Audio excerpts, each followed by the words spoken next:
And here's today's project. My Fluval Flex dirted tank is going to become an undirted tank. Now, having a dirty bottom has been quite successful. The plant growth has been excellent. Admittedly, they're only low light plants, crypts, but they are taking over the tank, and I've thinned them out a few times. And the roots extend right down into the bottom of the tank. There was a mix of products used in the bottom, potting mix for the dirt substrate as such, and then I used fine gravel. On the other tanks I used sand. I topped it off with some of that silvery sand, some decorative gravel over the top. So I want to actually try to save that gravel. I'm planning on lowering the level, not worrying about a dirted substrate again. The reason for that is because the Fluval tank has a filter system in the back, a sump in this corner, a grill which feeds the sump, that's the water intake, and there's another one which is right at the bottom below the substrate, and as a result dirt does get sucked in through to the sump at the back, and my filter media does clog up after a while, and I need to change it out or give it a clean about every 2 months, which is a bit of a pain.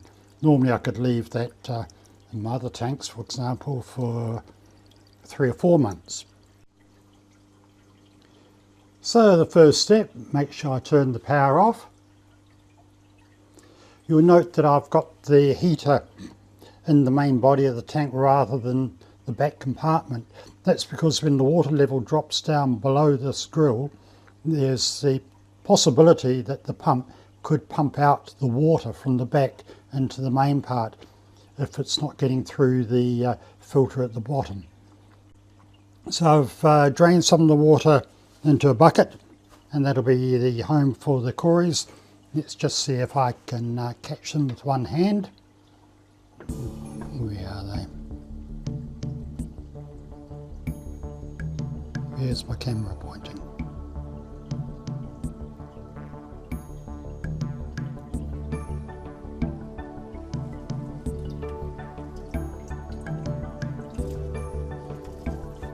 And this one's the oldest. It's actually the mother of the other ones that I've got.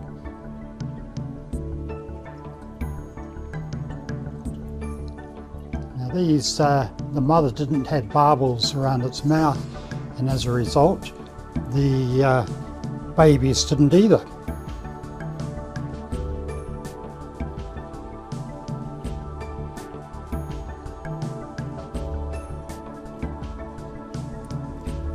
Two down.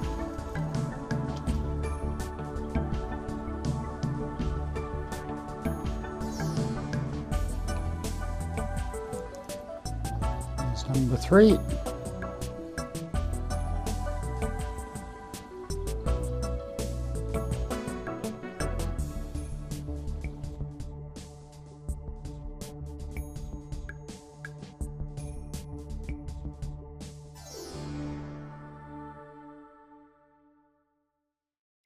Next job is I'll try to siphon out some of these stones so I can reuse them, because they're quite attractive. I can't buy replacements in the town that I live in. In fact, I can't buy any pet gear in the town that I live in.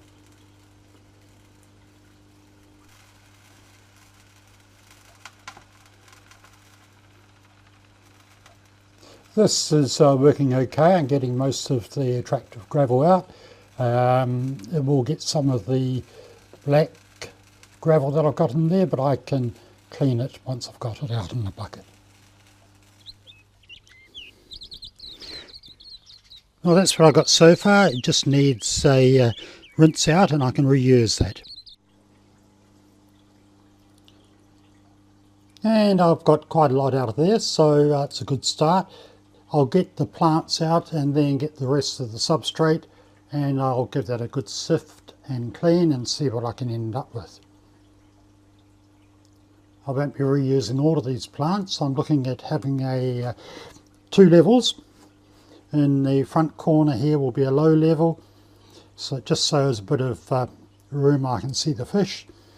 And then around the other 3/4 these crypts will be going back in. I won't be putting in the valve. I might be able to reuse that in my river tank, but certainly the crypts should be okay for reuse.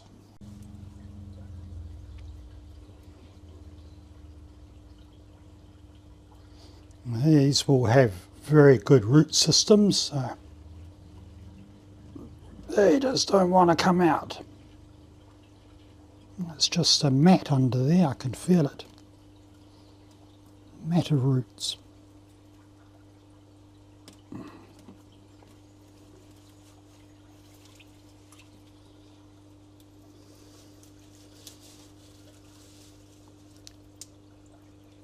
How's that?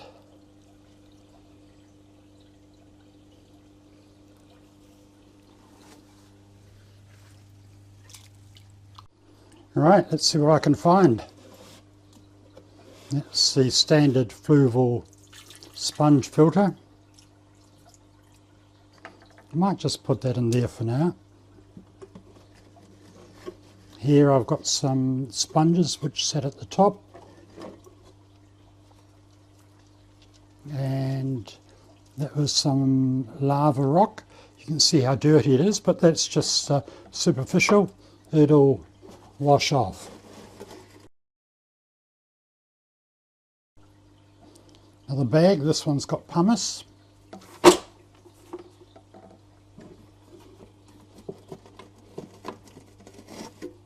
And I've got a few of these.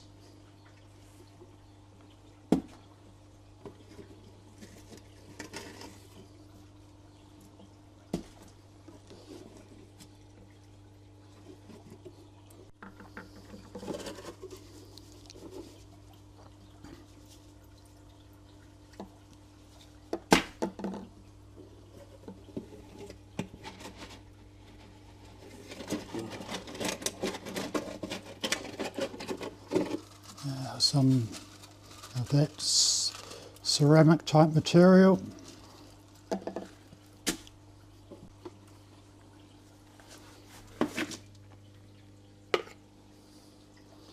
I have found that stuff's really easy to clean.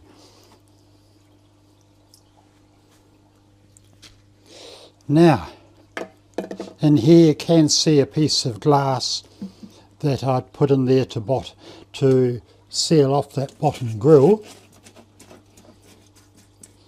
and also right at the bottom here there's some fine sand which comes up to about so high, and the intention was that if any murky water got through there, it would go through that sand filter, similar to what you'd have in a swimming pool, and hopefully that would catch any gunk.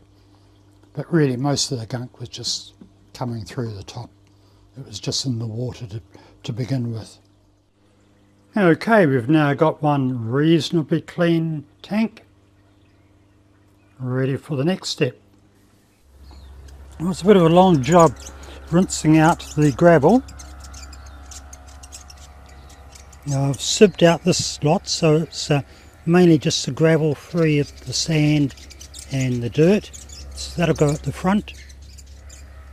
And probably these other mixtures will go in the main body of the tank.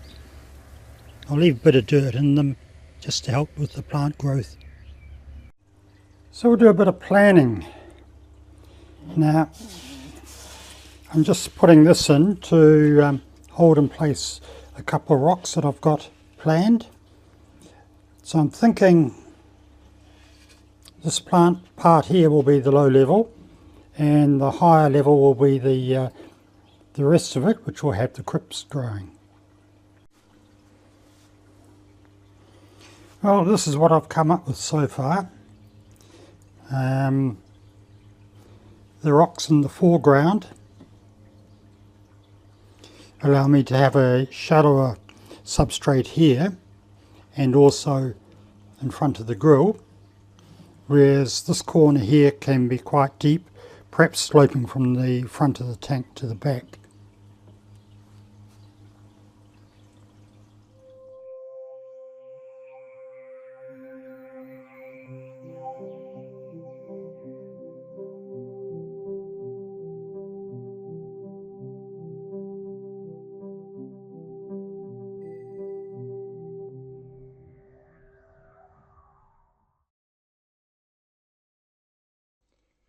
Well, this is the final layout, and the three rocks have come together and created three parts to the substrate.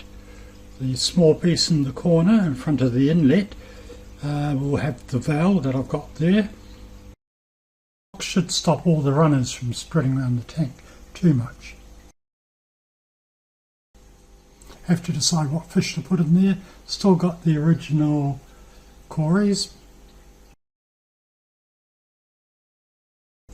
The part at the back, the large area, will have plenty of crypts growing. I've just got a few in there at the moment. Now I've moved this fern in from another tank where it was largely unseen. Quite a beautiful plant, so I've got it right up front and centre. Much fresher looking tank, well worth spending a few hours on. And we now jump forward a couple of months to present day, and you'll probably notice some changes. Apologies for the reflection, it's just something that comes with having a curved front. You'll note that the lava rock has been removed and replaced with Japanese or coral stones. You'll probably know it as dragon rocks. The plants continue to thrive. The albino cories have been moved to my river tank to give them more space. I've moved from one of my other nano tanks 3 lamb chop rasboras.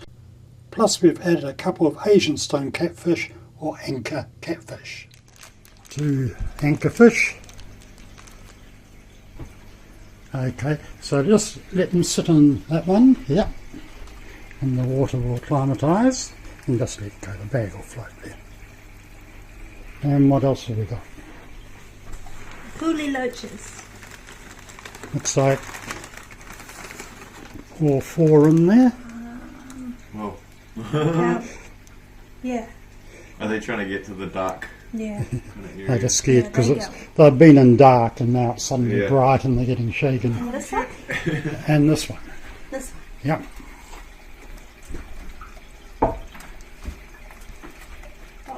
Their defence strategy is to remain undetected by staying motionless and relying on their fin and body shape to resemble leaf litter.